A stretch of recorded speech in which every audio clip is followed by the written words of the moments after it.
RFI Midi, l'actualité d'Haïti et des Amériques.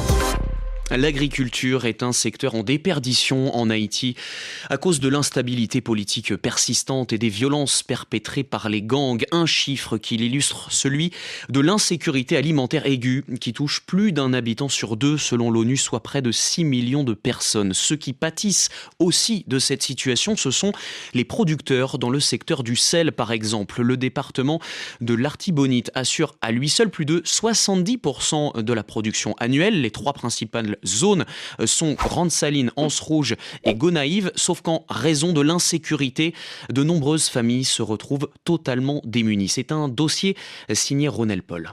Robespierre est propriétaire de 4 marais salants au Gonaïves. Il est actuellement en pleine période de récolte, mais il sera contraint de stocker une grande partie de sa production.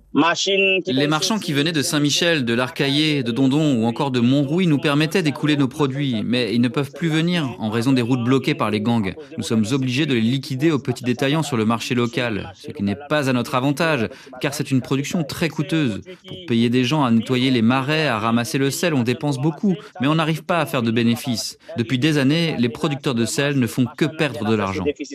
La capitale Port-au-Prince, autrefois un marché clé pour le sel de l'Artibonite, est aujourd'hui quasiment inaccessible à cause des gangs. Mackenzie Blanc, 37 ans, propriétaire de 2 marais salants à Anse Rouge, à 52 km au nord-ouest des Gonaïves, regrette d'avoir suivi la tradition familiale à cause de la situation actuelle. La situation sécuritaire fait que de nombreux marchés sont fermés, surtout dans des villes comme Mirebalais, Cité-Soleil, Croix-des-Bouquets ou encore Croix-des-Bossales. Ce sont des marchés qui avaient une grande importance pour nous, mais pour le moment, ils sont quasiment fermés. Nous sommes obligés d'attendre le peu de négociants qui arrivent. Ils sont très peu nombreux pour acheter une petite quantité. Quand un acheteur arrive, tout le monde est obligé de le supplier en disant « Viens chez moi, viens, j'ai des problèmes ». C'est comme ça que ça se passe. Il y a des entreprises comme la Brasserie Nationale qui avaient l'habitude de venir dans la commune, mais maintenant, tout est stoppé. On ne peut même plus payer les gens qui travaillent avec nous. Heureusement, Mackenzie dispose d'autres sources de revenus pour subvenir aux besoins de ses 3 enfants, contrairement à de nombreuses familles d'Anse Rouge particulièrement touchées par l'insécurité alimentaire, comme le souligne Dadi Alexis, ancien maire de la ville. Dans toute la commune, les gens sont dans l'incapacité de se nourrir. Ce n'est pas parce qu'ils ne le veulent pas, mais parce qu'ils sont dans l'impossibilité d'écouler leur principale production, à savoir le sel. Cela aggrave le problème d'insécurité alimentaire qui existait déjà dans la commune, car ces gens ne cultivent pas, ils vivent de la filière du sel. Si vous arrivez à Anse Rouge actuellement, le sel est par terre. Conséquence, les producteurs ainsi que les acheteurs sont en train de souffrir et cela crée une pauvreté généralisée.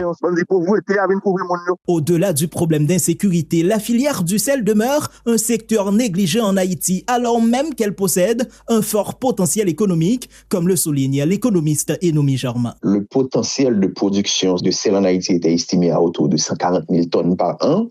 Mais pour l'instant, la production que nous avons, c'est une production est en dessous de 70 000 tonnes. Cela veut dire que du début des années 2000 à aujourd'hui, la production, en tout cas, a baissé pratiquement d'environ 50%. Mais le problème fondamental, le sel en Haïti, généralement, est produit informellement. C'est un secteur pratiquement, je ne veux même pas dire abandonné, c'est un secteur pratiquement qui ne fait pas partie des priorités.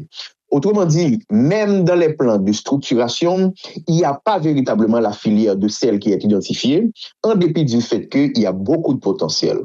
Eh bien, ce qui arrive pratiquement, c'est qu'en dépit du potentiel, Haïti se trouve dans une situation où on importe du sel. Par exemple, aujourd'hui en Haïti, on importe pratiquement 20 000 tonnes de sel par an, qui équivaut pratiquement à 3 millions de dollars américains. Donc, ça veut dire quoi? Ça veut dire que le sel est dans une situation extrêmement difficile. On produit bien en dessous du potentiel du pays.